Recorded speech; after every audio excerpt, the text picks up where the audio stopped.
And notice that you can, if it's a minor second, you can also stretch it out to make it minor ninth. And if it's a minor ninth, you can shrink it to make it a minor second. So you can make a lot of choices with this most prominent dissonance, which is minor ninth and minor ninth, and to a lesser degree minor second. Minor 2 and 9, the juiciest dissonances.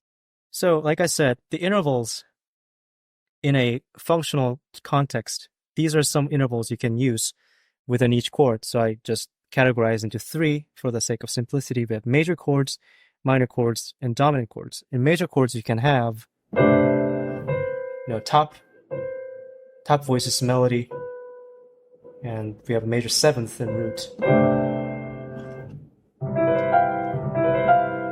In some contexts, you can have the third and 11th.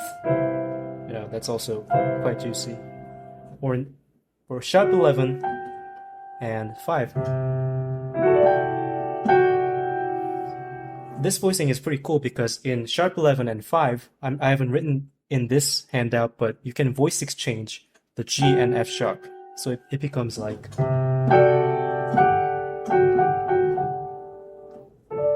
the middle notes stay the same, but the top note moves in different directions. That's pretty cool. And this is sharp 15. I'm Jacob Collier, called it sharp 15. And I'm leaning towards between sharp 15 and flat 9 just for the sake of simplicity. Sharp 15 just acknowledges that the scale is not within 1 octave, but it goes beyond 1 octave. But so we can have the root and flat 9 or sharp 15. There's that juiciest minor ninth in there. Or in minor chords, we have the third and ninth. Or root and the minor ninth. Notice that if we voice exchange the top note and the bottom note, now it becomes a D flat. So that's a really cool motion, the voice exchange between the outer voices. Or the fifth and the flat 13.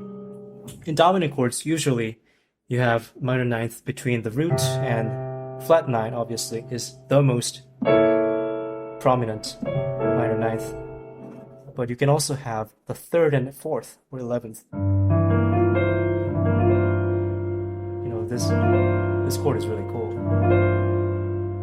It could go there, or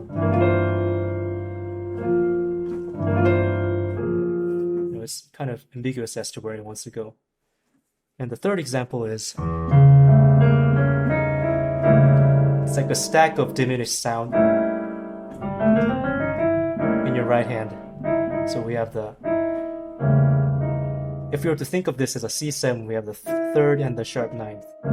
Although it kind of spells out a diminished chord, it functions like a C7.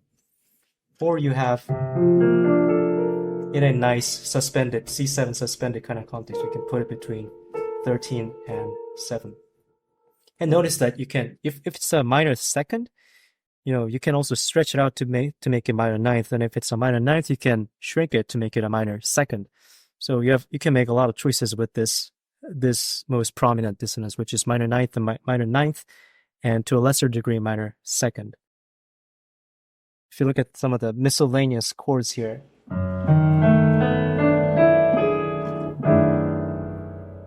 now we have a D sharp in E.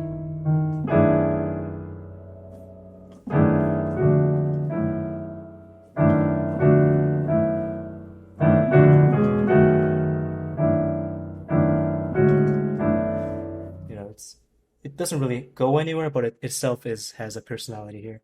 If you look at the next chord, it's got minor ninth in 2 different parts. The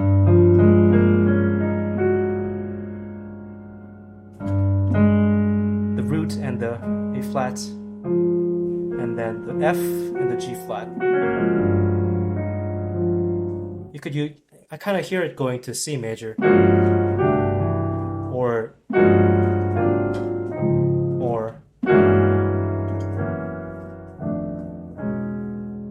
so many different possible resolutions for this sound. The last one is, I really like this. If you get rid of the E natural on top, it's a very, very obvious A flat major chord, right? but then there's sharp 5 on top of flat 5.